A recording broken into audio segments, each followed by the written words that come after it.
I've been a paramedic for 9 years. I've held a man's intestines inside his body on the hard shoulder of the M62 while traffic passed at 70. I've delivered a baby in a bathroom with no light and no running water. I've been punched, spat at, bitten, and threatened with a knife. None of that frightened me. Not really. Not in the way that stays.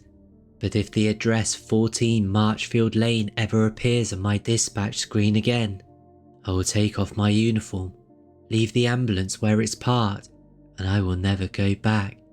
Because the woman I treated at that address in November 2021 had been dead for hours before we arrived, and she answered the front door. The call came in at 2:14 AM, Category 2, chest pain, elderly female, conscious and breathing, routine. My crewmate Dave was driving.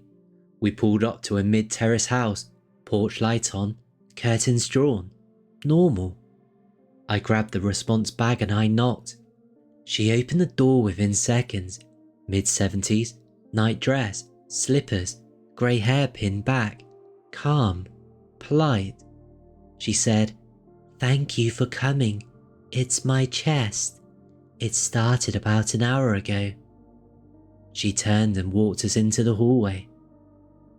The smell hit me immediately. Sweet, thick, organic. Not unwashed patient sweat. I know that smell. This was different. Like flowers rotting in stagnant water. Like something biological breaking down beneath a layer of perfume. It coated the back of my throat. I swallowed and I kept walking. The hallway was cold. Not drafty cold. Still cold. The air wasn't moving. It was just cold and dense and heavy. And it got worse the deeper we went into the house. By the time we reached the living room, I could see my breath. In a house with the heating on, I could see the radiator under the window. I put my hand near it. It was warm. The house was heated. But the air wouldn't hold it. Something was pulling the warmth out of the room faster than the radiator could replace it. She sat on the sofa, hands in her lap, watching us, patient and still. Dave knelt beside her and wrapped the blood pressure cuff around her arm. He pumped it, watched the gauge, released it. He frowned, pumped it again, released. He looked at me. No reading. I took over. I pressed 2 fingers to her wrist. Nothing. I moved to her neck, the carotid artery, the strongest pulse point in the body. Nothing. Not faint. Absent. I held my fingers there for 15 seconds. Her skin was cold. Not cool. Cold. The temperature of someone who's been dead for hours. I connected the cardiac monitor. 4 leads. Standard placement. The screen resolved. A flat line. No electrical activity. No heartbeat. Nothing. She was sitting upright. Her eyes were open. She was looking directly at me. And her heart was not beating. Had not been beating for a long time. I could see the lividity now. Faint purple discoloration on her lower forearms where the blood had settled with gravity. Her nail beds were blue. The skin around her eyes had the waxy, sunken look that comes hours after death. She was a corpse, sitting on the sofa, watching me realise what she was. I didn't speak. I didn't move. Dave was staring at the monitor. The room was silent except for the fluorescent light in the kitchen buzzing through the doorway. Then she said my daughter's name. Not my name, not Dave's name, my daughter's name, Lily. A name I have never spoken at work, a name that is not on any system, any record, any form connected to my professional life. My 4-year-old daughter's name, spoken clearly and calmly by a dead woman sitting 3 feet away from me. She said it the way you'd say it to get a child's attention, gently, patiently, like she knew her, like she'd been watching her. I stood up. I told Dave we were leaving. He didn't argue. We packed the bag, walked to the hallway, and left through the front door. I didn't look back. I pulled the door shut behind me and stood on the pavement and called control and told them to send another crew and police. They arrived 30 minutes later. The house was dark. The porch light was off. The front door was locked. They forced entry. She was on the sofa, same position, same nightdress, same hands folded in her lap, dead. The attending crew confirmed death at the scene. Estimated time of death, 6 to 8 hours prior. She had been dead since the early evening, hours before the 999 call, hours before we arrived, hours before she opened the door and walked us through her house and sat us down to let us examine her. The 999 call was made from the house phone. I requested the recording. The voice is female, elderly, calm. She describes chest pain, onset, severity, location, a textbook description. She gives the address clearly. She gives her name. She answers every question the operator asks. The call lasts 3 minutes and 40 seconds. It was made at 2:07 AM from a phone in a house where the only occupant had been dead since approximately 7 PM. Dave and I never spoke about it. Not directly. He transferred to a different station 4 months later. I don't think it was because of Marchfield Lane. I don't think it wasn't either. I've requested counselling through the service. I didn't tell them the real story. I said I had a difficult job involving a deceased patient. They gave me 6 sessions. In the 3rd session, the counsellor asked me what specifically was causing my sleep disruption. I almost told her. I imagined saying the words. A dead woman said my daughter's name. I imagined her face. I didn't say it. I went home that night and I checked on Lily. She was asleep, nightlight on, duvet pulled up, perfectly still. I stood in her doorway for a long time. On her windowsill, facing outwards, there was a drawing she'd done at nursery that day. Crayon on white paper, a house with a yellow door and a woman standing in front of it. The woman had grey hair and a nightdress and her arms were open, like she was welcoming someone inside. I asked Lily about it in the morning. She said, "That's the lady who visits me at night. She's nice. She says she knows you." I took the drawing. I burned it in the garden. Lily cried. I held her and I told her the lady wasn't real. But the thing that I keep coming back to, the thing that wakes me at 2 AM and won't let me close my eyes, isn't the pulse or the monitor or the cold or even Lily's drawing. It's the look on that woman's face when Dave couldn't find the blood pressure reading, when the monitor showed a flat line, when she saw us realise what she was. It wasn't confusion. It wasn't shock. It was anger. The pacific, controlled anger of someone whose performance had been interrupted. She had called 999. She had described symptoms. She had answered the door, walked us in, sat down, and played the role of a living patient perfectly. And we broke the illusion by checking. I don't think she was haunting that house. I think she was practicing, rehearsing, learning how to pass for alive, and she was almost good enough. She just hadn't learned how to fake a heartbeat yet, and I think about that word, yet.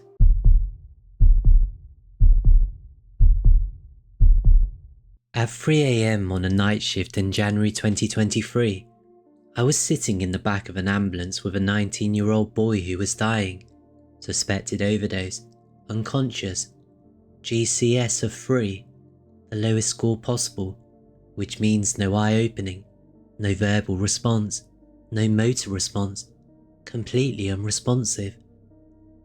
I'd administrated naloxone, secured his airway, established IV access, His vitals were stable, but he was deep under. Wherever his mind was, it wasn't in that ambulance. My crewmate Sarah was driving. Blue lights, no sirens. We were 5 minutes from the hospital. Dual carriageway, doing 60. The rear doors were locked from the inside. The saloon was sealed. It was me, the patient, the hum of the engine, and the green glow of the cardiac monitor. Then something knocked on the back door. 3 knocks. Slow, even, deliberate. The kind of knock a person makes when they want to be let in. Not urgent, patient, spaced about 2 seconds apart. Knocking. From the outside of a vehicle doing 60 miles an hour on a dual carriageway at 3 in the morning. I stopped what I was doing. I stared at the rear doors. The ambulance had 2 small windows in the back, reinforced glass, narrow, designed for visibility, not viewing. I could see the road behind us through them. Street lights, tarmac, empty lanes, nothing. No vehicle behind us, no overpass above us, no bridge, no structure, no object close enough to make contact with the doors. Just open road in the dark. I was processing this, trying to find the rational explanation. The loose bracket, the road debris, the mechanical fault that could produce 3 evenly spaced impacts on a sealed metal door. When the patient opened his eyes, he had been unresponsive for 15 minutes. His GCS was free. I had performed a trapezius squeeze, a pain stimulus that makes conscious people scream, and got a nothing. He should not have been able to open his eyes, focus them, and speak, but he did all 3. He looked at me, not through me, not past me, at me, with an awareness that shouldn't have been possible. And he said, clearly, in a voice that was steady and calm and didn't belong to a 19-year-old boy on the edge of respiratory failure, "Don't let him in." His eyes closed, his body went slack, the monitor didn't change, his vitals hadn't shifted. It was as though someone had reached in, used his mouth for 3 seconds, and left. I sat there with my gloved hands on my knees and my heart in my throat, and I listened. The engine hummed. The road noise was constant. No more knocks. I checked the rear doors. Locked. Sealed. No damage. No marks. I looked around the windows again. Empty road. I pressed the intercom to the cab. "Sarah, did you hear that?" "Hear what?" The partition between the cab and the saloon is thin, plywood and vinyl. You could hear a phone vibrate through it. You could hear someone cough. 3 knocks on the metal door should have been deafening from the driver's seat. She heard nothing. We arrived at the hospital, handed over the patient. He was admitted, treated, recovered within 24 hours. Standard overdose pathway, observation, fluids, psych review, and then discharge. I went back to see him before he left. I don't usually do that. I told myself I was checking on him. I was checking on myself. I asked if he remembered anything from the ambulance. He said no. Then he stopped. He said he had a dream. He said in the dream he was in a small metal room and something was outside.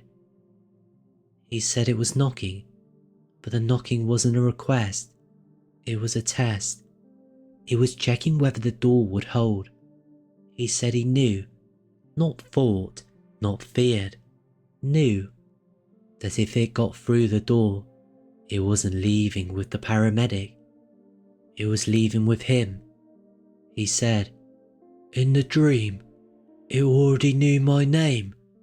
It had known it for a long time, like it had been following the ambulance, not that night, every night, waiting for the right patient." He said it so casually, like it was a dream, like it didn't mean anything. I reported the incident. I logged it as unexplained external impact on vehicle during transit. Sarah wrote her statement. She heard nothing, saw nothing, experienced nothing unusual. Control confirmed there were no vehicles behind us on that stretch of road. AMPR cameras showed the carriageway was empty in both directions for a 2-mile radius. Nothing was near us. Nothing could have touched the doors. My colleague didn't say anything directly, but I became the one who heard things on a night shift, the one who filed a report about knocking. Sarah and I had crewed together for 3 years. We requested different partners within a month, not because of disagreement, because every time we worked together, I saw her eyes move to the rear doors when we were driving at night. She never admitted she believed me, but she checked. 8 months later, I posted about it on the Paramedic forum. Anonymous, I kept it vague. 3 knocks, back of the ambulance, dual carriageway, no source. I expected nothing. 1 reply, a paramedic from a different service, different county, 300 miles away. She said it happened to her in 2019, same circumstances, unconscious patient in the back, night shift, dual carriageway, 3 knocks on the rear doors, slow, deliberate, evenly spaced. Her patient was a 70-year-old man in cardiac arrest. He didn't survive. She said the knocks came at the exact moment he went into her systole, the exact second his heart stopped. She said she'd been doing compressions when she heard them and she looked at the monitor and the rhythm was gone and the knocks stopped at the same time, as if whatever was outside had received what it came for. She said she never told anyone because she knew what people would say. She said she didn't think the knocking was something trying to get in. She said she believed it was something confirming a collection, an arrival, a delivery. She said, it knocks 3 times, wants to announce itself, wants to claim them, and wants to leave. She deleted her account the next day. I searched for her username for months. Nothing. She was gone. Like she said what she needed to say and then made sure no one could find her. I still crew ambulances. I still do night shifts. I still sit in the back with patients while the road moves under us and the dark presses against the windows. And every time we hit a dual carriageway with an unconscious patient, I listen. I haven't heard the knocks again, but I watch the rear doors now the way you watch a door in your house that you're not sure you've locked. Not because I think something is there, because I know it comes back. And the next time, and next time, I don't think it's going to knock.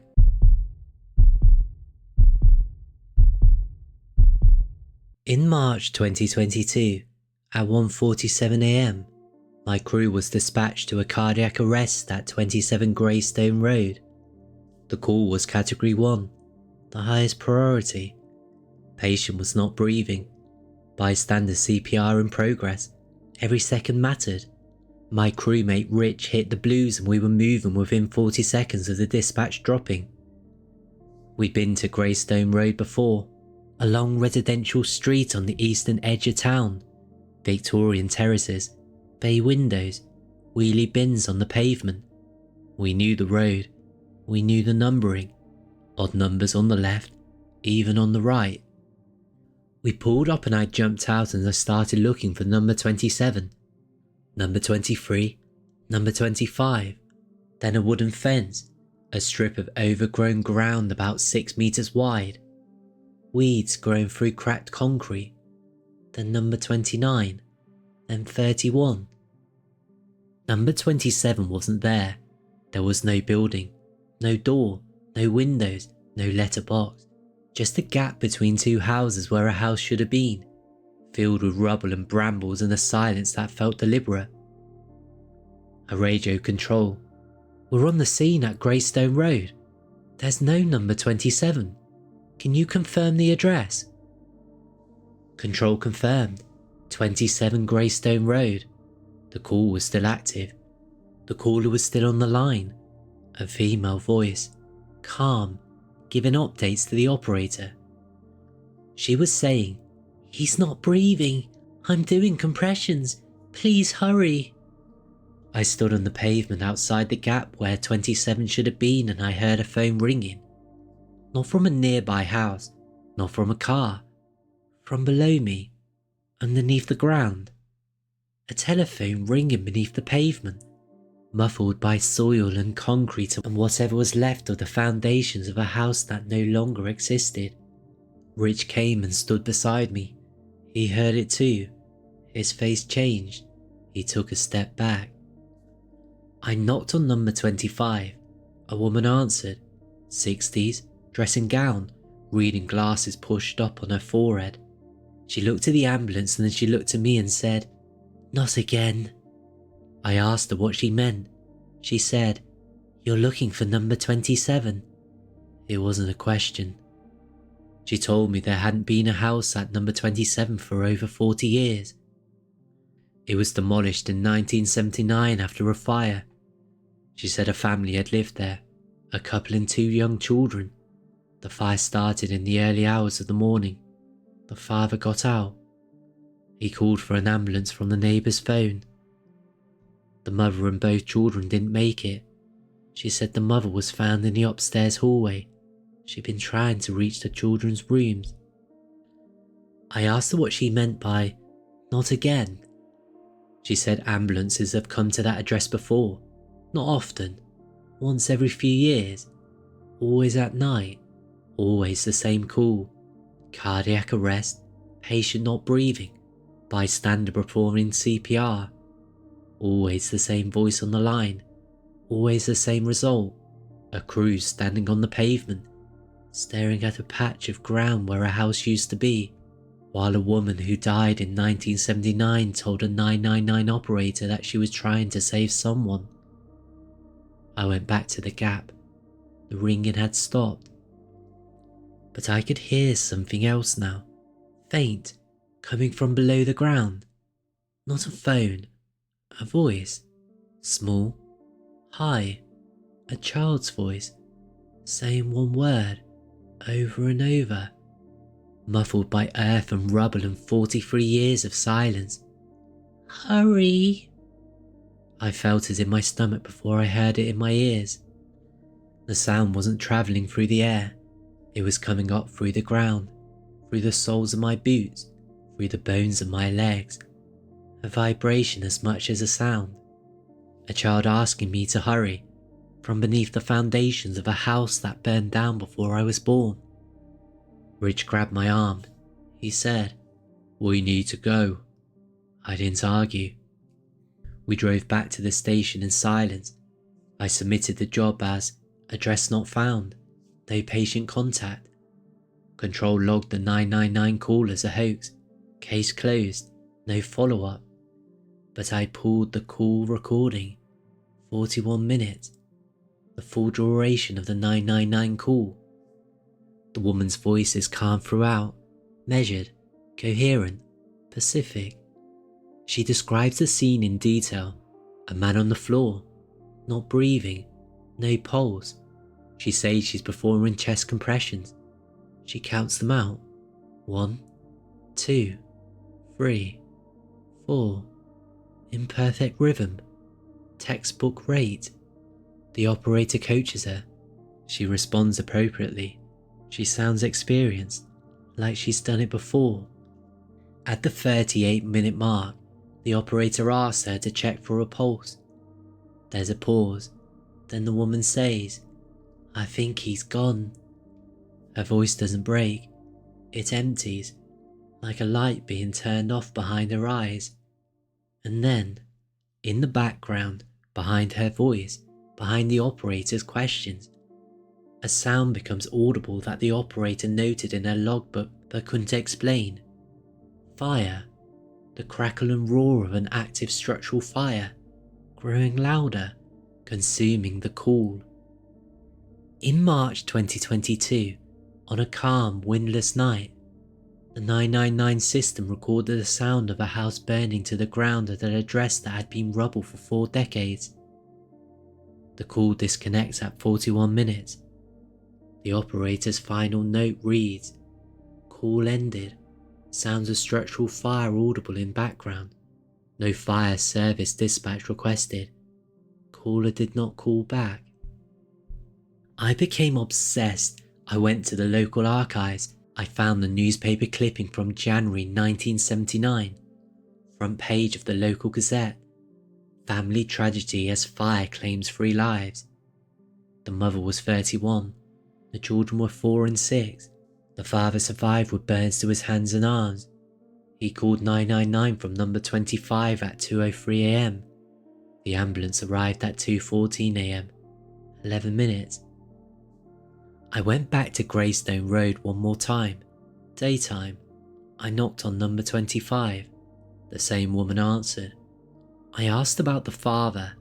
She said he'd come back to the street every year on the anniversary. He would stand on the pavement where I'd stood, in front of the gap, and he wouldn't move for hours. She said he stopped coming in 2015. She thought he died. I asked if he ever said anything about the ambulance calls, the phantom dispatches, the voice on the line. She looked at me for a long time. Then she said, he told me once that the ambulance took 11 minutes. He said his wife called 999 and held the line and did everything they told her to do, and they still took 11 minutes. He said by the time they arrived, the stairs were gone. There was no way up. His wife was already dead in the hallway and his children were already dead in their beds, and the paramedics stood outside and watched the roof come down. She paused. He said she never accepted it. He said she's still on the phone, still calling, still doing compressions on a man who isn't there, still waiting for someone to arrive in time to save the children she couldn't reach. She closed the door. I stood on that pavement for a long time. The sun was out. Traffic passed behind me. The weeds in the gap between 25 and 29 moved slightly in the breeze. Ordinary. Quiet. A place where nothing was happening. But beneath my feet, beneath the concrete and the soil and the rubble of a house that burned 43 years ago, I know what's there. A woman on the phone that doesn't exist, calling an ambulance that will never arrive in time, counting chest compressions on a body that isn't a body, in a room that isn't a room, in a house that burned to the ground where she tried to reach her children. She would call again, maybe next year, maybe in 5 years. Dispatch will send a crew to 27 Greystone Road. They'll arrive in 7 minutes, or 9, or 12, and they'll stand on the pavement and look at the patch of empty ground and hear a phone ringing beneath the earth. And underground, in the ashes of a house that no longer exists, a mother who died in 1979 will still be on the line, still counting, still compressing, still saying the same thing she said 43 years ago. He's not breathing, please hurry. But no one will ever arrive in time, because the 11 minutes never ended. She's still in them, and she always will be.